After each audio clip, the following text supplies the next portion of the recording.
respect for Bernard Moana because of his principles, and he never shied away from what he stands for. And for me, that is encouraging.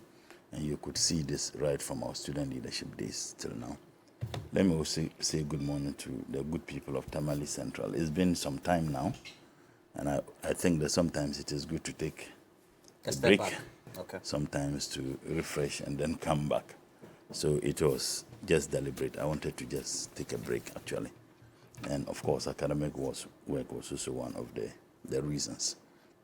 I thought you are done with your PhD. He's not done. So what? Inshallah, I'll be done this year. I hope your supervisors are not doing the things we know. Oh no! Outstanding. I am fortunate and lucky to have very hardworking, very intelligent, very honest 3 professors who are supervising my work, and that fatherly support is always been given. I think that in academia they treat you as a student, regardless where you're coming from. And these are not political institutions. What I would say is that sometimes I find it extremely difficult to comprehend the statements that are made by the Vice President. You remember recently he said that President Mahama had never mentioned a single policy statement throughout his rounds. You remember, and that became a topical issue. When I listened to him, and I was wondering whether this was someone with a PhD in economics, because my understanding of a policy is a statement of intent, and particularly by governments who intend to execute certain things.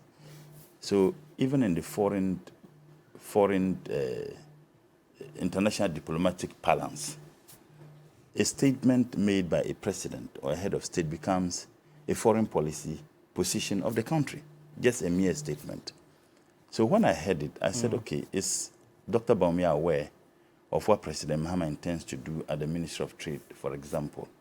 The fact that President Mahama indeed reiterated and made this statement time and again that the policy to give financial support to pharmaceutical companies, which he did when he was in office, is going to continue with that policy, and which yielded positive results. The one that gave money, direct financial, and then they expanded because the WHO position was that the medicines they were producing were quality. The only difficulty was the capacity to produce enough to feed the domestic market and also to export. So this is a policy statement. President Mahama made that statement. Again, the fact that President Mahama also reiterated saying that what he did in 2014, which occasioned an increase in the production of local rice by 60% and a reduction in the importation of foreign rice by 40%, which indeed eased the pressure on our domestic currency, that he was going to continue with it. And I was wondering whether Dr. Bawumia didn't appreciate that that was a policy statement. And again, the idea of encouraging Ghanaian companies so that we continue dependent on ourselves, not on other countries, considering the fact that under President Mahama, we're spending about $450 to $500 million, dollars in the importation of rice and poultry products into this country. This government took it from the $450 to $500 million to over $2 billion, and for which reason we are all struggling that our city is losing its value like a prairie fire. President Mahama said he was going to do. These are 3 policy statement President Mahama made at the Ministry of Trade alone, just trade and industries. In fact, and I can mention about 10 policy statements President Mahama made as far as trade and industries is concerned. Yet Dr. Bawumia went to town and said that President Mahama has never made a single policy statement. So I get the sense that unfortunately he's still not appreciating what a policy statement is, and for which reason Dr. Bawumia. Yes, he's still not appreciating. He leads the government economic management team. And look at where we are. I mean, if that is the kind of leadership that this economy or this country would want for the management of the economy of this country, then God save this country.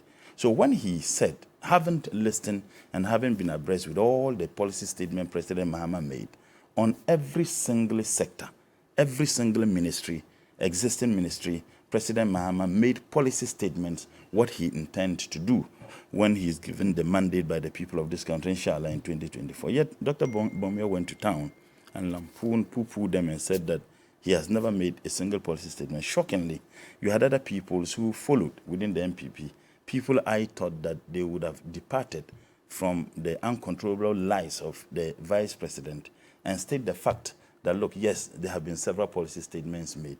They went to town with it. So I get the sense that he still doesn't appreciate what a policy statement is and policy station of government is. If he does, I really don't think that he will be making this statement, because policy statement is not just a statement of intent, but that statement of intent should be anchored on reality. It should be something that can be implemented. It should be something that should yield some positive results. And the results here could be financial, it could be the impact it will have on the learning and teaching of our kids. This particular statement absolutely would have no impact whatsoever. One, it is going to cost the state millions of cedis. At a time, if you listen to my good friend, that the secondary schools, they have the materials available. Yet at the basic level, they do not have.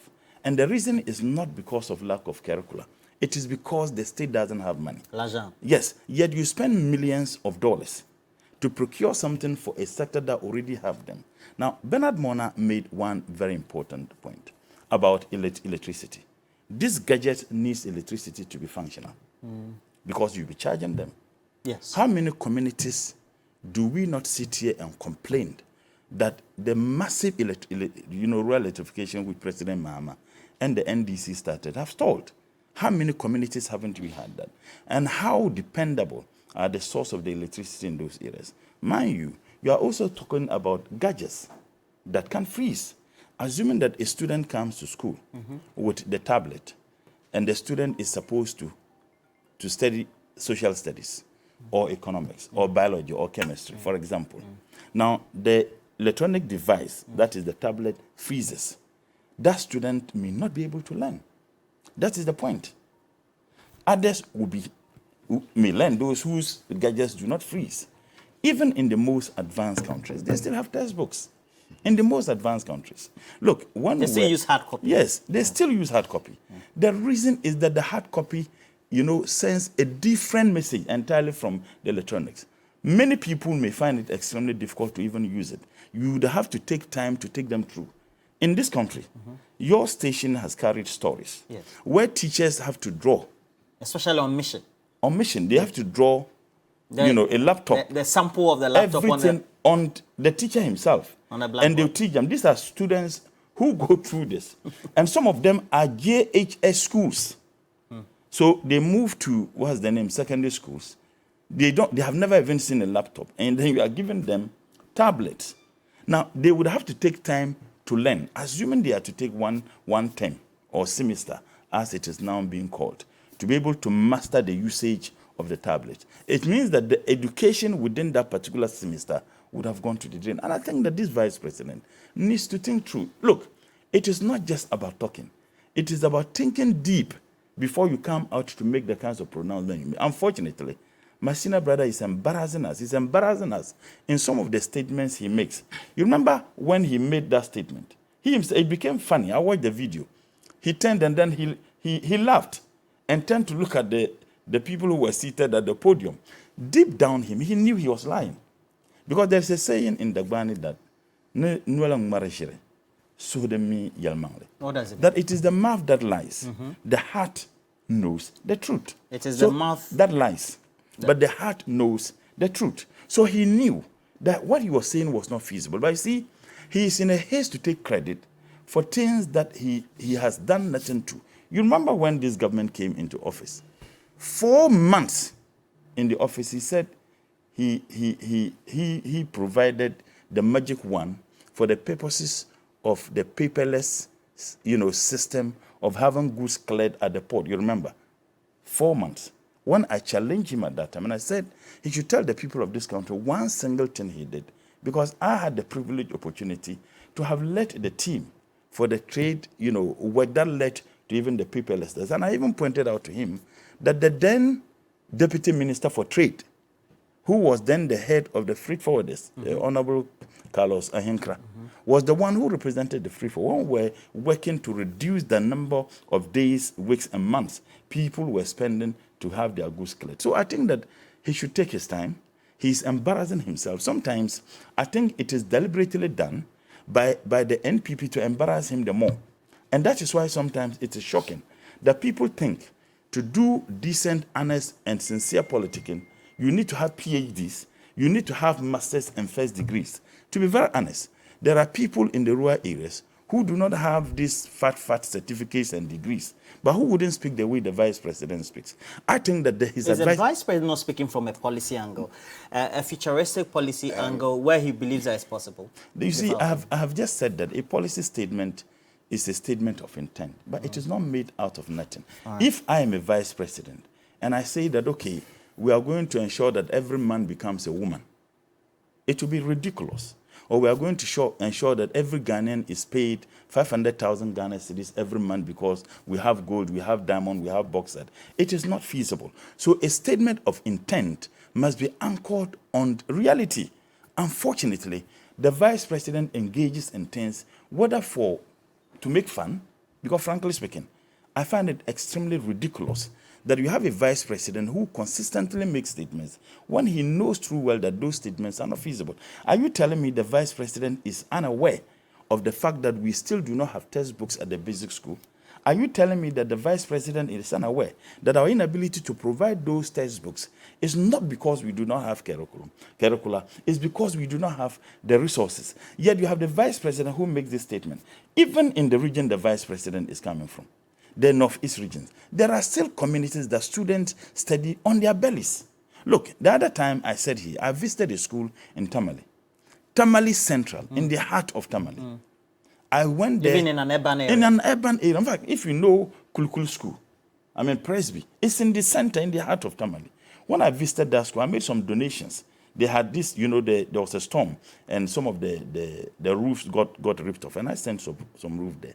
Now, when I went there, one teacher told one of my boys to try and enter into one of the classes because he could not. The head teacher could not tell me. So I deliberately, after presentation, I said I wanted to go around the classes.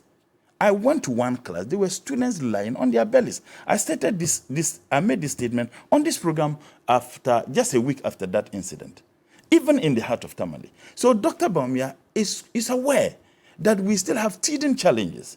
And those challenges can only be overcome if government provides even half of what the vice president thinks that they can spend in the provision of tablets for the schools. So I thought that he would have been aware that it is going to be extremely difficult. You need those textbooks. You need them.